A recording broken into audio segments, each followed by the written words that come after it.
Hello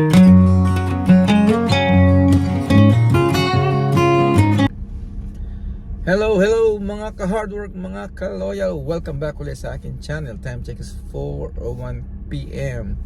It's Friday, December 20th, 2024 po. 5 araw na lang, Pasko na. Anyways, busy po tayo sa work kaya kalalabas lang natin. So, kwentuhan ulit tayo. Samahan niyo ako sa driving habang nagkukwento tayo. Tara. Alright, mga ka-hard work, mga ka-loyal, balik ulit tayo. Umpisa na natin yung kwentuhan natin. Dito pala yung una kong trabaho. I was a houseman sa isang resort. Basically, janitor po. Yes, I was a janitor. I clean yung mga window, I vacuum carpet, nagmamap po ako. And then I sweep yung perimeter ng buildings. Sa labas po yun, yung resort malapit sa may beach, yung sa may Carlsbad. Actually, dadaan po tayo doon. Sa mga previous video ko noon, lagi kong sinasabi, dito ako unang nagtrabaho. Kaya dinadaanan ko rin po yun kapag traffic dito sa Freeway 5. Dumadaan ako sa may coast. So ngayon dadaan ulit tayo para ituturo ko sa inyo kung saan ako unang nagtrabaho bilang isang janitor. Yes, I was a young man, teenager. Yun po yung una kong trabaho. And I was very excited, happy dahil excited ako magtrabaho. At nagbabas po ako. Isang taon din mahigit. Hanggang sa nakaipon ako, bumili ako ng auto, sasakyan na luma, segunda mano lang po. 1984 Ford Tempo. Niloloko nga ako noon eh. Sinasabi sa akin hindi raw bagay sa akin yung kotse ko kasi pang grandma, pang matanda. Tumatawa lang ako kasi sa akin okay lang naman. Importante sa akin transportation para makarating ako sa mga pupuntahan ko at sa trabaho, at para makapagtrabaho ko sa kahit medyo malayo. Kasi pag wala kang kotse dito, siyempre pag naghahanap ka ng trabaho, yung may mga bus, access lang sa mga bus, ganoon. Kaya yun po, nakapag-ipon ako ng konti, bumili ako ng segunda manong kotse. Doon na nagsimula na nag-drive na tayo, hindi na tayo nag-bus. But siyempre lahat naman yung mga nag-uumpisa dito dumadaan sa ganyan, bus, lumang kotse. Ganun po yun, hanggang sa makaipon ka, makabawi ka na. So pasok muna po tayo sa sa freeway. Medyo makulimlim yung panahon ngayon. It's Friday.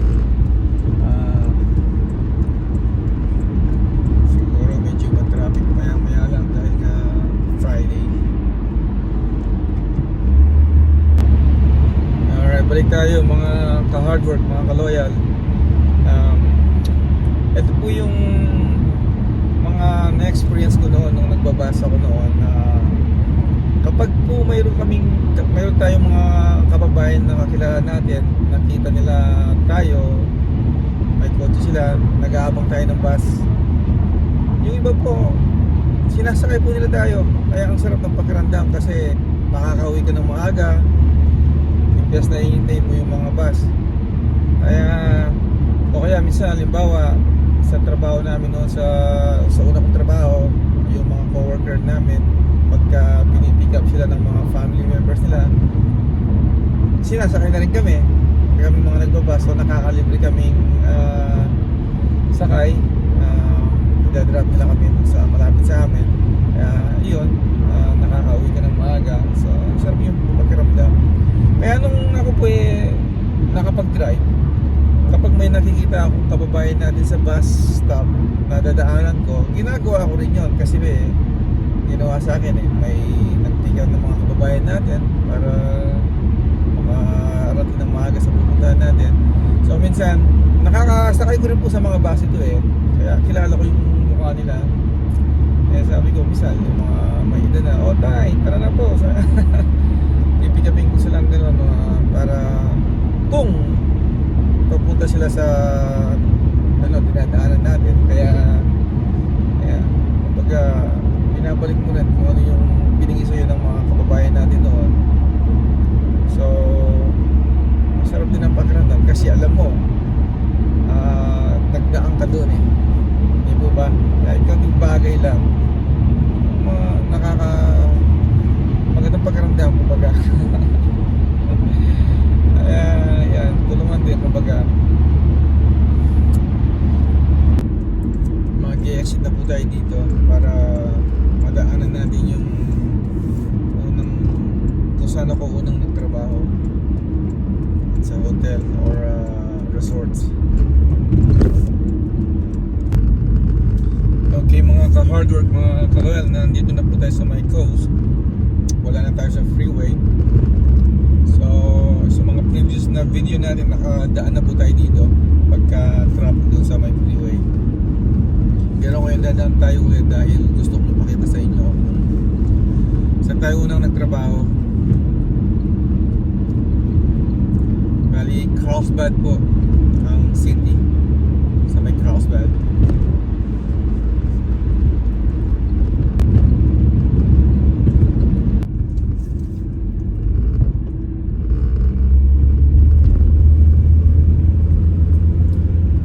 Ito sa kaliwa po natin ito po yung beach. Ayan o, ang ganda ng view, marami nagpupunta dyan. Malapit na po tayo sa sa Tamarack Beach Resorts kung saan tayo nagtrabaho.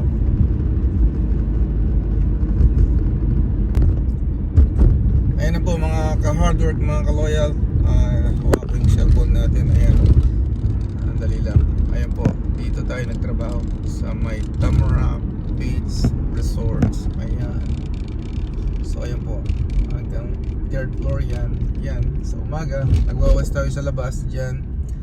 Siyempre yung mga kwarto niyan ang nililinis natin, yung mga sliding door, mga windows, nagba-vacuum tayo. So yeah guys, dito ako nang nagtrabaho sa Tamarack Beach Resorts as a houseman ang tawag nila sa amin, pero actually yan po yun, janitor, but it's okay. First job ko dito, excited ako. Siyempre teenager tayo, ang sarap ng pakiramdam kahit na ganun ang trabaho natin, okay lang. So yun nga po, after 1 year nakaipon tayo dahil ito, nagbabasa ko dito dahil dalawa po ang dalawang sakayan from Oceanside, and then bababa tayo sa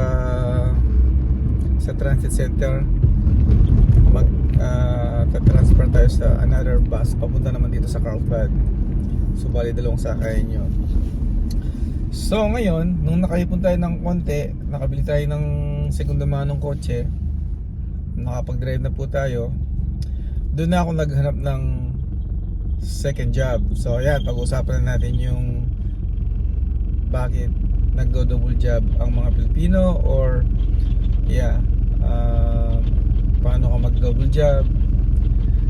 So nung nagde-drive na po ako, siyempre nakahanap na rin ako ng trabaho na medyo mas malayo pa ng konti. So sa gabi, yung pangalawa kong trabaho, which doon ako nag full time. Sa gabi po, paglabas ko dito sa Tamarack, kasi umaga ako dito, I think 8 to 6 hours ako dito 8 to 2:30 yata. And then papasok ko ng alas 3 sa kabila hanggang alas 11 yata ng gabi. 8 hours naman doon.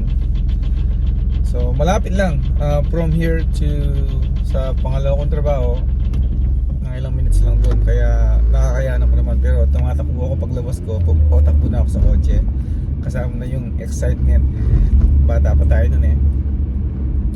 So nakapag double job po tayo. Ilang ko rin ginawa yun, almost sa Labasine, 2 years din natang maigit nakapag double job. It was ano bang masasabi doon, parang gustong gusto mong matulog pag day off mo. I remember noon, yung day off ko noon sa tanghali, halos buwa din ako ni tatay para kumain na ng lunch. Parang gusto kong matulog kasi gusto kong makaka-catch up ng sleep dahil double job ko sa umaga. Parang gigising ka, medyo mahapdi yung mata mo pero okay lang yan. Yun po yung ano ba tawag doon, sacrifice ba tawag doon? No, not really, kasi single naman ako noon pero sa mga, siyempre may mga binubuhay na pamilya noon sa Pilipinas, so may mga anak or asawa, talagang mas matindi yun sa kanila, di po ba? Ganun pa man, bakit nagdo-double job? Kasi po, isang way yun para makaipon ka. Nano tayo sa rotonda. Isang way po yun para makaipon ka at maragdagan yung income mo, di po ba? Dahil halimbawa, kung ang income mo hindi naman ganong kalakihan, hindi skilled o hindi ka professional, actually kahit po yung mga professional, nagdo-double job din. Again, it's another way to increase your income. So karamihan po sa atin, hanggang ngayon nakikita ko rin naman, nagdo-double job sila. Ganoon po, para makaipon. Siyempre, lalo na ngayon, mahal na lahat yung renta. At kung may mortgage ka na, talagang matindi. Dahil hindi naman po lahat nakaka-afford ng mortgage dito sa Amerika. Kaya mas maswerte talaga yung mga nauna noon na nung hindi pa ganong kamahalan yung mga house or lahat. Kasi po sa ngayon, sa totoo lang, kung wala ka pang bahay ngayon, ang mahal po ng mga bahay dito sa Amerika. Yung mga median home lang talaga yung price. Yes, like I said, someday yun naman itatopic natin, yung sa real estate, yung pricing ng mga bahay dito. But sa ngayon, gusto ko lang share sa inyo yung unang naging trabaho natin at bakit nagdo-double job, at doable ba ang mag-double job dito? Yes, absolutely. Basta time management lang po yan. Didiskartihan mo lang yung mga schedule mo. Alam mo yung schedule mo, then makakahanap ko naman ng another job. So yung buhay dito, like I said, in order to sustain yung mga expenses mo or yung lifestyle na gusto mo, there's another way. At para makaipon, yan, double job or overtime, ganyan. Like I said, nag-double job din po ako noon. So I did that. Sa ngayon kasi, hindi tayo nakakapag-double job dahil po naragdagan na yung mga obligasyon natin. Siyempre may mga anak na po tayo, like ngayon, kailangan ko makauwi dahil yung mga anak natin, mayroon silang mga errands na dadaling ko sila. Unless si Mrs. off siya, ganyan, siya yung magdadala sa kanila. So it's a little different. Take turn. Halimbawa, isa sa amin panggabi, isa sa umaga, ganyan. Hindi kayo pwedeng sabay na magtrabaho ng same shift kasi nga po, isa sa inyo kailangan kasama yung mga bata.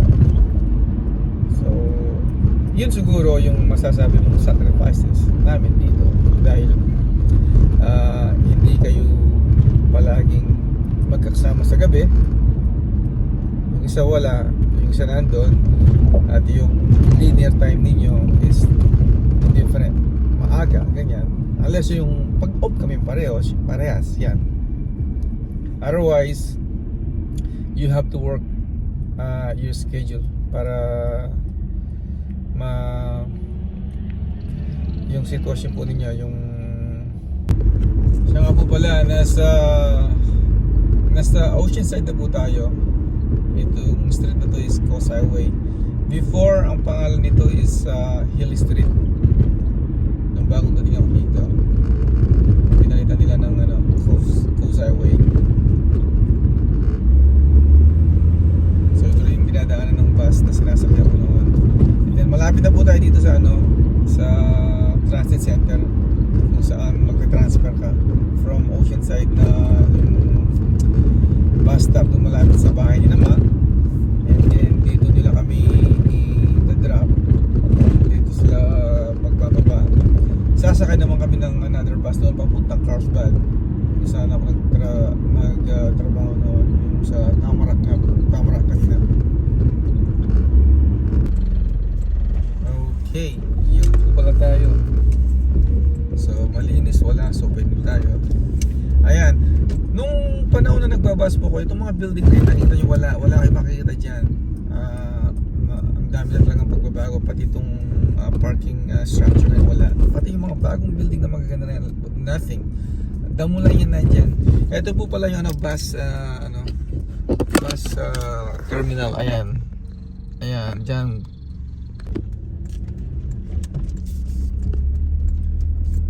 Okay, kakana tayo dito. See, all this building na mga magaganda at malalaking building na yan, wala po noon yan. Yan lang yung lumang store na yan. Yan, lahat sa kaliwa, pati yung mga magagandang building na kung saan yung si Tom Cruise na yung ano ba yan, yung ano ito ko sasabihin ko.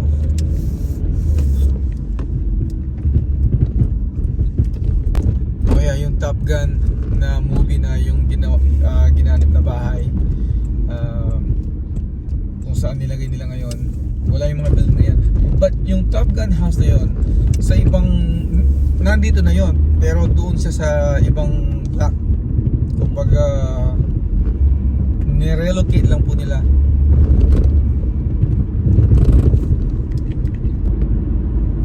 Ayan po yung bus, yun po yung mga sinasagyan namin. Pero at that time, nung nagbabas pa ako, wala pang Highway 76, Mission Avenue, yung street lang na yun. Like I said, marami na nagbago dito talaga. So ngayon may Highway 76 na, actually matagal na rin ito. But at that time, wala pa to. So ayan, mga ka-hard work, mga ka-loyal, na-i-share ko na sa inyo kung ano yung unang naging trabaho natin. And I was so proud of it. Kahit ganun lang yung trabaho natin, I was very happy. Nakasave tayong pagbili ng kotse, kahit segunda mano lang. Then, nung nakabili tayo ng sasakyan, nakapag-double job po tayo. Hanggang sa, nung eventually I was so young, siyempre, kailangan ko rin mag-isip ng mag-change ng kumaga.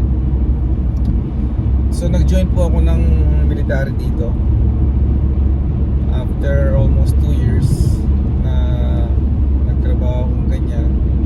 So I decided to join the United States Marine Corps. So I did serve at least 4 years. Then nag-out tayo after my contract kasi bata rin tayo, hindi ko pa sure. But at least we did that, and the rest is history.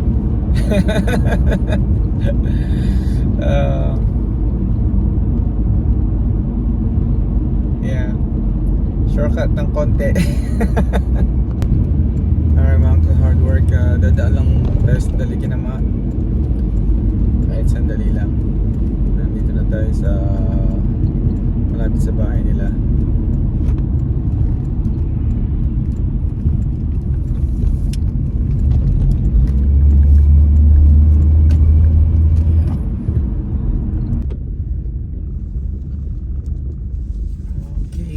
Hard work, mga ka-loyal, nandito na po tayo kinama. So sasaglit lang tayo sandali. And kung ano yung video natin dito, mamaya po ulit. Okay mga ka-hard work, mga ka-loyal, balik ulit tayo. Babalik po tayo dun sa pagdo-double job ko noon.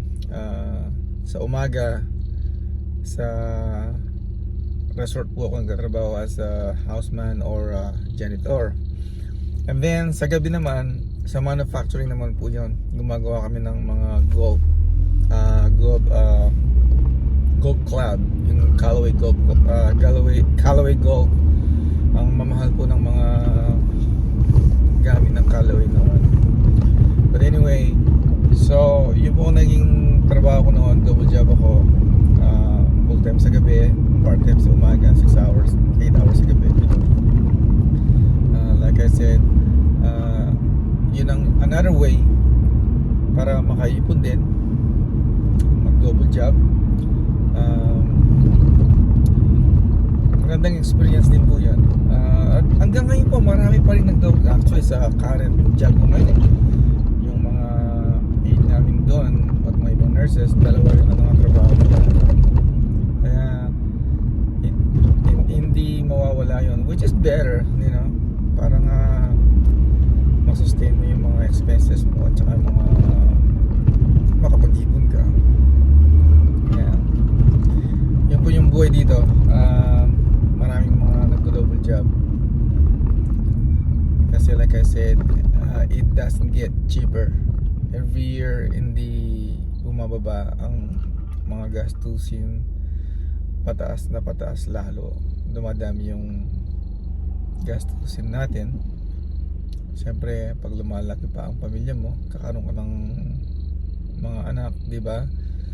Magkakaroon ka na ng kung sakasakali nagkaroon ka ng pagkakataon makabili ng bahay, ibig sabihin nun lalaki rin yung gastos mo dahil may mortgage ka na eh. Kahit na wala kang mortgage, like yung sinabi ko dun sa previous video ko, renting apartment po talagang napakamahal lately. Kaya marami sa mga ibang kababayan natin room o rent din sila dito, nagre-rent na lang sila ng room ganyan, which is, you know, you gotta do what you gotta do, diba? Wala naman masama doon. So yun po yung buhay dito, real talk. Talagang minsan kasi pag hindi mo alam, pag nakita mo abroad, Amerika ka mo, parang kala mo lahat magandang, not bad, maganda, kaya lang yung hirap hindi na nakukwento, pero mayroon din pong hirap. Pero okay lang, basta importante nakakapagtrabaho tayo, yung health natin, yung katawan natin, pangangatawan natin is healthy tayo, okay lang yun. You know, work, save, health, live, enjoy, ganun lang po yan, you know. So kaya hanggang ngayon, we're still working hard, we're still grinding. Pinagkakaluban tayo ng mahal na Panginoon na mga pagkakataon, dahil hindi po lahat nagkakaroon ng magandang pagkakataon. Kaya tayong mga na bigyan ng blessings, papasalamat tayo kahit pa paano. It don't have to be big, you know. Salamat pa rin, you know. What could I ask more? Samantalang nasa Pilipinas po tayo, napakahirap-hirap talaga ng buhay. Kaya maraming salamat, Lord. Anyway guys, malapit na tayo sa bahay. Nandito na tayo sa gate. Ito na, papakita natin yung gate. Ito na. Ang bilis dumilim po talaga. Ibang klase pagka talaga December na. Parang si Noah to at saka si Shane, tayong kaibigan nila. Ay, sila nga.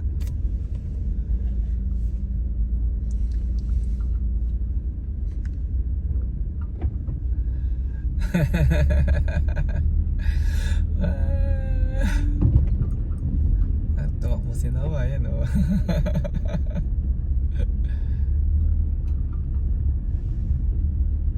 Yung po kasing kapitbahay namin, aming kaibigan ni Shane, yun, yung kasama na dito rin nakatira. dito sa street na to.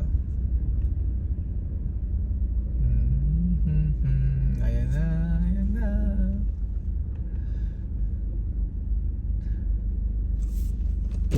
What up, Noah?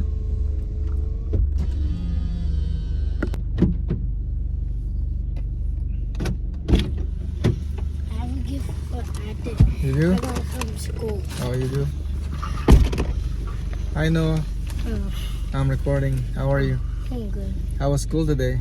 Good. Okay. Anyway guys, end ko na yung video natin dito. Nandito po sa bahay. And later. Bye. Bye.